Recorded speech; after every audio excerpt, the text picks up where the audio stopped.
తెలుగు సినిమాల్లో anti hero పాత్రలు మరిన్ని రావడానికి మార్గం ఏర్పరిచిన చిత్రం నమ్మిన బంటు. ఏఎన్ఆర్, సావిత్రి ఇందులో జంటగా నటించారు. భూస్వాములు చేసే అన్యాయాలను అర్థం చేసుకోకుండా కేవలం వారి ఉప్పు తింటున్న కృతజ్ఞతతో వారిని వెనకేసుకు వచ్చే బంటు పాత్రను అక్కినేని పోషించారు. రాజనాలో ఆర్ నాగేశ్వరరావు చేయాల్సిన పాత్రను అక్కినేని నాగేశ్వరరావు చేయడం ఆ రోజుల్లో సంచలనం.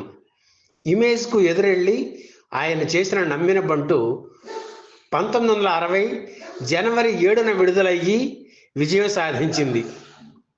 ఇందులో అక్కినేనిని మంచి దారిలో పెట్టే పాత్రను సావిత్రి పోషించారు.